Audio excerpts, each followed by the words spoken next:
Hi everyone, thank you for listening to this new episode. This one is going to feel slightly odd for me, I have to say, because I am by myself in a meeting room in a co-working space. Usually I have guests around the table and we have a chat about anxiety, but this time I'm on my own and I'm going to talk on my own about my own experience with anxiety and why did I decide to make this podcast. So first of all, a little introduction. My name is Grégoire. I come from France, but I live in Berlin. I'm 34 and I have been struggling with anxiety for a few years now. It all started really in 2017 when I had really strong panic attacks and I started to have what we call a generalized anxiety disorder. So a generalized anxiety disorder is actually when anxiety hits in almost all the aspects of your life. And so I hope I'm not going to say anything wrong here, but in my case, I had generalized anxiety disorder because whatever thing I was going to plan was generating a very strong anxiety in me and also triggering panic attacks. So a panic attack, I think was very well described by Uma in a former episode. I think it's the number 2. So if you want to hear what a panic attack sounds like, you can definitely go and give it a listening, because I think she really gave a super accurate description of how it feels to go through a panic attack. But if you want to, you can also look it up online. I think there are a few websites that would explain it much better than I would. I can absolutely provide links in the description so that you can find out about a few concepts like anxiety disorder, like panic attack. If you're curious about this, you can check out the description and you will find the definitions about it. So 7 years ago, I was so paralyzed by anxiety that it really affected my everyday life. Sometimes I couldn't even get up to go to work because I was just paralyzed with ideas like, what if this happens? What if that happens? Having this like overall feeling of like being completely constricted physically and not being able to move, not being able to, make any decision. And it started with having these moments, for example, in the metro. I used to live in Paris back then. And like I had these moments in the metro where I thought like, I'm starting to feel that, like cold sweat, not being able to breathe, like not being able to breathe correctly, obviously, feeling like a pain in the heart or pain in the left arm, immediately associating it to I'm going to have a heart attack, or like really being firmly convinced that something terrible is happening immediately and that I'm in an emergency mode, which very often made me get off the train and get off the metro because I couldn't bear staying one more minute in that metro because of these ideas. So when this hit, it took me quite a long time to understand what was wrong, because I had many physical symptoms, vertigo, cold sweat, as I said, or like having the feeling that I'm going to faint, or having like, cotton legs, thinking that I'm going to collapse any minute. So all these physical symptoms made me think, okay, I need to see doctors. I need to do something about my physiology, about my physical health.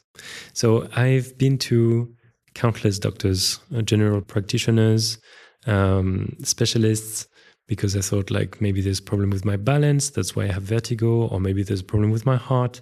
So I went through this for a few months until one general practitioner, and I really thank her again for this, she told me like, okay, you're 27, you've been through countless doctors, we've done so many tests right now, everything is great, you have a very good health, there is nothing to worry about on that side.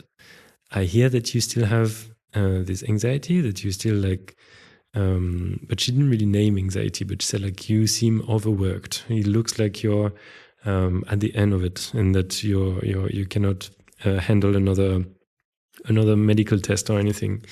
And it's true that I was in very, very bad condition. So bad that I couldn't go out to see friends. I couldn't go for a run. I couldn't go for anything that implied a social gathering or being in a closed space. And she is the first one who said, like, well, if it's not in your body, then probably it's in your mind. And she didn't mean it as like you're inventing it. She said, like, your symptoms are here, I understand them, and you describe them very well. I'm just thinking that maybe, just maybe, there is something wrong about the mind in there. And she basically told me, okay, I cannot make you go to a therapist. She really said it that way. I cannot make you go, but I can only highly recommend to go to a therapist.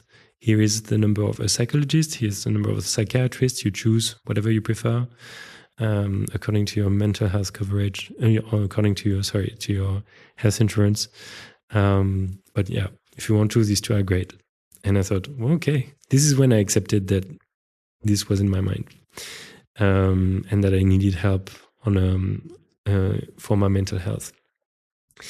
Today I live much better. It sounds like I'm going to sell you like a miracle cure or something. This is not happening. I really insist on this. I'm not here to sell anything.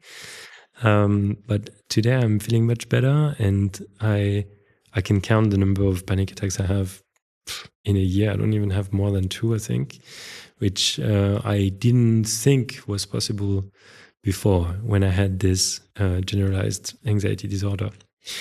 So already when I found out about okay, actually everything that I feel, all these panic attacks and these very crazy anxious, completely constricted moments, they come from anxiety, and they come from the fact that anxiety took over in my head and in my life.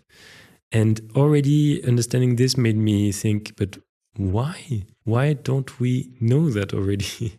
How come I was not aware of this? Although I've always been kind of an anxious kid, and I've always been quite uncomfortable with social gatherings and being part of a group, or having to talk in front of people, which is very common towards almost all of us, I think.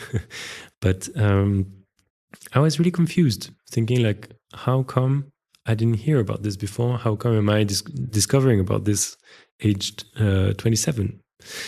And a few months later, down the healing road, I listened to a radio show, like a mental health radio show on a French radio called France Inter.